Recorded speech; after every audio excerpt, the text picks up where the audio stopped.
So, kararating ko lang galing sa school, mga may guys. And, nagutom na talaga ako. So, medyo pagod ang inyong idenini. Nakakatuyo ng utak, mga may guys. Yung language nila dito sa Finland. Grabe, mga may guys. Uy, nakakapagod mag-aral. Pero, kailangan dahil dito tayo nakatira. Paano tayo magtatrabaho kung hindi tayo mapursiging mag-aral? Kahit nakakapagod yung language nila, mga may guys. Pursigihin mo talagang matuto. Ay, nako. Nakakapagod, imbis na wala ka namang ginagawa. Nakakapagod. Yung utak mo ba napapagod, tas naantok ka, lagi sa school. Tapos ngayon, mga may guys, gutom na gutom talaga ako. Dahil pagkadating ko, hindi agad ako nagluto dahil sabi ng asawa ko, may pupunta dito na mag-aayos doon sa balcony. Hindi naman dumating. Hindi ako nagluto agad kasi nga may tuyo akong in-order sa online. Magluluto ako, baka mamaya maamoy nila ba. So ngayon, magluluto ako ng sinigang, mga may guys, dahil sobrang namimiss ko na talaga ang sinigang. No? Pero kasi nakabili ako ng sinigang mix sa online. Dumating na yung mga order ko. Pagtingin ko, mga may guys, sinigang sa sampalok shrimp, manday ang nabili ko, hindi man pork, pero okay na siguro. So, namimiss ko na talagang kumain ng sinigang, mga may guys. So, bumili ako ng baboy. Kaso yung baboy, wala namang masyadong taba. So, nagabili ako sa online, mga may guys, ng Filipino food. Grabe kamahal, mga may guys. Hindi ko alam kung nagtitik advantage sila o mahal lang talaga ang shipping mula Pilipinas hanggang Finland, pero mahal. Grabe ka mahal talaga, mga may guys. Papakita ko sa inyo yung in-order ko sa online na worth, I think umabot ng 70 euro. 70 euro. Kasi nagbabayad ako sa shipping fee. Dalawang online kasi yung binilhan ko. So, 12 euro din ang binayad ko sa shipping fee dahil 6 euro yung So, tingnan nyo, mga may guys, kung ano ang nabili ko sa 70 euro. So, ito, mga may guys, unti lang ang binili ko, mga may guys, dahil sa sobrang mahal nga.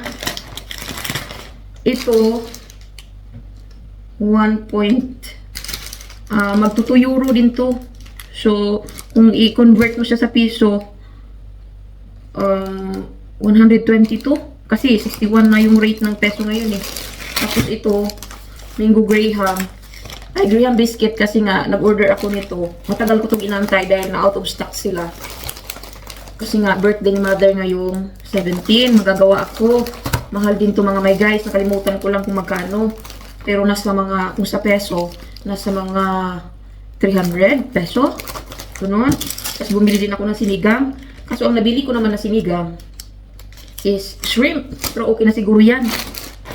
Tapos nakabili na din ako ng gulay sa Asian store. Kaso ang nabili ko, lang sitaw. Walang talong.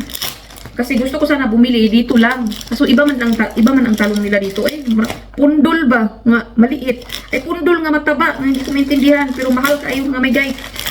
Tapos ngayon, pumunta ako sa Sale. Gusto, wala naman. Out of stock siguro sila. Kaya sitaw ka dyan o kaning bisol. Kung sa Pilipinas, pag-gabi. So ito, ayan, nakabili din ako ng magic sarap. 1 dozen magic sarap. Magkano to sa peso lang? Hindi nga ata umabot ng 1 euro. Kasi ang 1 euro is 61. Tapos, sa Pilipinas, siguro nasa mga 20 plus o 30 plus. Tapos dito, binili ko siya ng 1 dozen, 8 euro. So, sakit kayo sa dughan kung imong i-convert sa peso. Kasi, kung i-convert mo siya sa peso, mga may guys, sa isang lusina, nasa mga 400 pesos. Ang 8 euro. 400 plus. 8 euro. 10 piraso. 400 plus din sa peso. Tapos dalawa ang kinuha ko. So 16 euro. Tapos bumili din ako ng bagoong. Bagoong. Bumili din ako, mga may guys. Mahal din to. Tapos ito ang nalubyok naman to eh.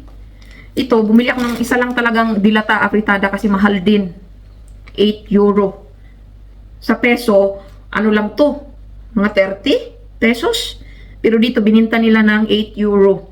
So, nasa mga 400 plus sa peso kung i-convert mo siya. Mahal. Sobrang mahal. Hindi ko alam kung nagtitake advantage lang sila or talagang mahal ang binabayad nila sa shipping fee. Pero sobrang mahal talaga. Ilang doble.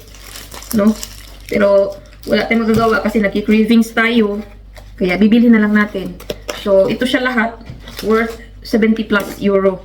So, kung sa peso mga may guys, yung mga ganitong binili mo lang, siguro hindi ano to aabot ng 200 pesos.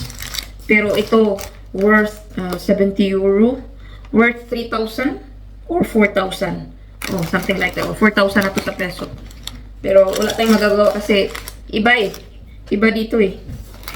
Pero kahit na, parang grabe ang doble ba ng kinikita nila. Hindi ko alam kung kumikita sila or sobra pa sa kinikita, sobra pa ang kita nila. Hindi ko alam.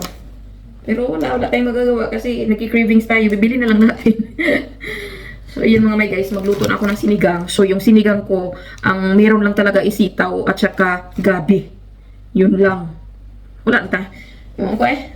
Ewan ko kung masarap siya o hindi. Basta ka makahigop ng sabaw. Fights na. So, ayan, continue na tayo sa pagluluto mga may guys.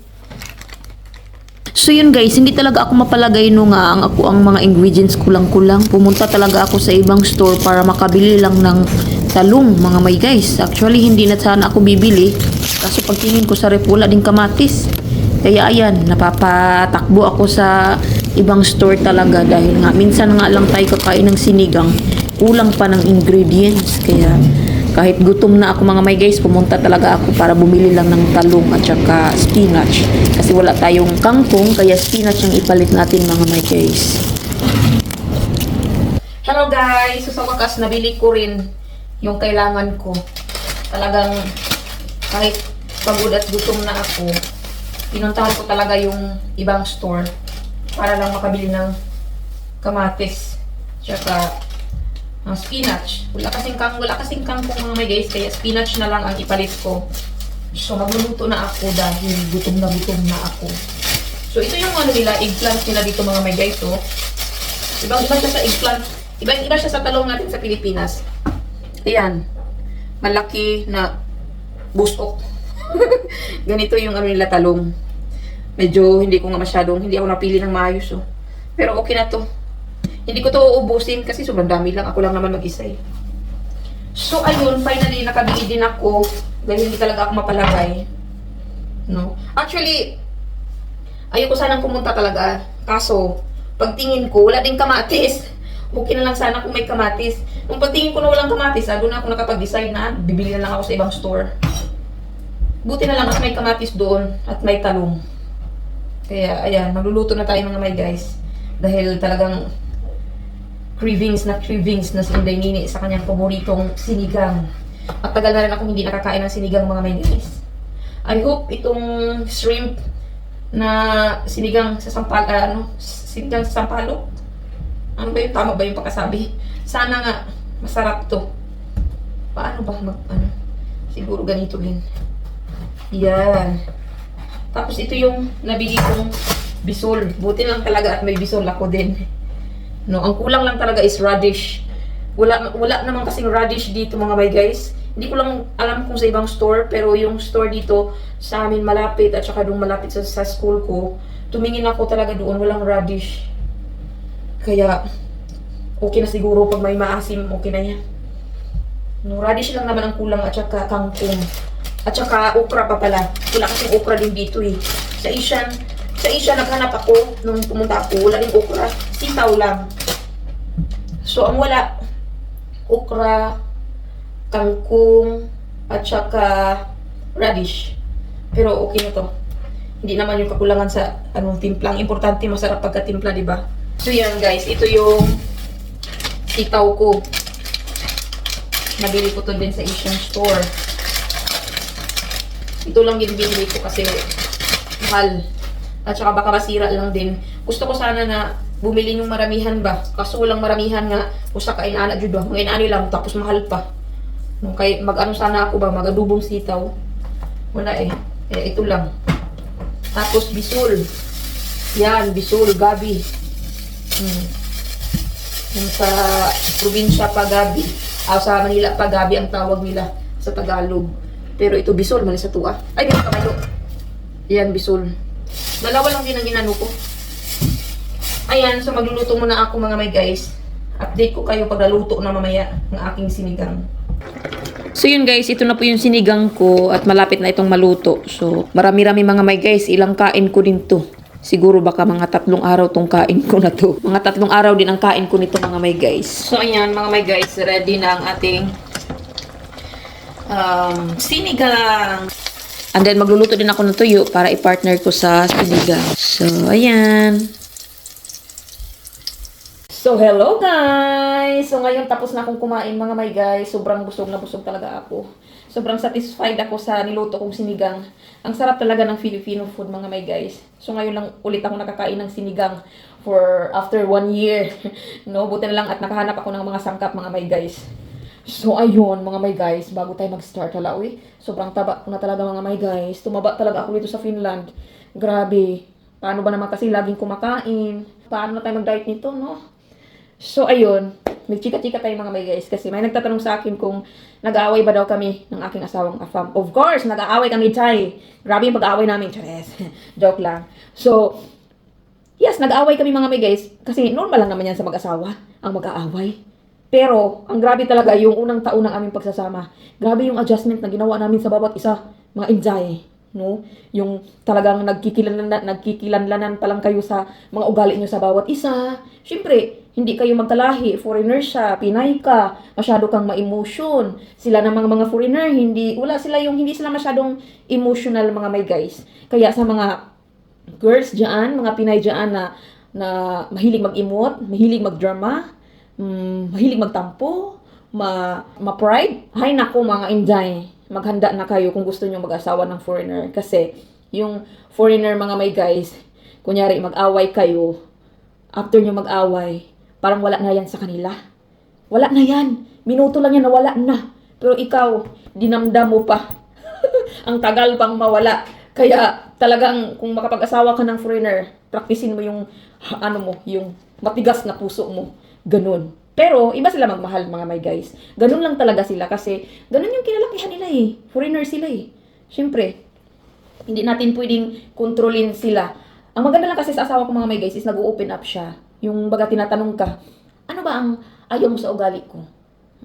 Or, ano ba ang ayaw niya sa ugali ko? So, nag-open up kaming dalawa. So, sinasabi ko na ayaw ko ng ganito, ayaw ko ng ganyan. Pero, ayaw ko namang gawin niya dahil sinasabi ko. At least, alam niya na ayaw ko na ginagawa niya yan. So, nasa kanya yun kung babaguhin niya o hindi. No? Pero, sa ngayon, na mga 1 year mahigit na kami, syempre, mag-asawa, may away talaga. Pero, nasa inyo naman yan eh. Ay, excuse me.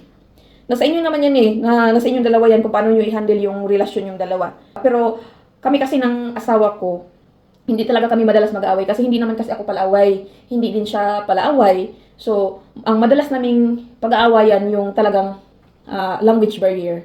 Yun lang naman. Yung language barrier lang talaga ang problema sa amin. Kasi minsan, yung sinasabi ko hindi niya maintindihan at yung sinasabi din niya hindi ko rin maintindihan. So, doon kami nagkakaroon ng away. Pero hindi naman away na sobrang grabe talaga na ganun. At saka, pag alam ko naman na mali ko, hindi na ako naimik mga may guys. Kasi, syempre, para hindi lumala yung away ba? Kung ang isa nag-aapoy, wag mong anuhin, wag mong patulan. Yung baga, tahimik ka na lang kung alam mo namang mali ka. Ganon. So, yun lang mga my guys, yun lang na-experience ko yung unang taon lang talaga ng pagsasama. Dahil doon talaga makikilala yung ugali nyo sa isa't isa. Pero, luckily, sa asawa ko, mabait naman yung asawa ko mga my guys, mapagmahal sa pamilya ko.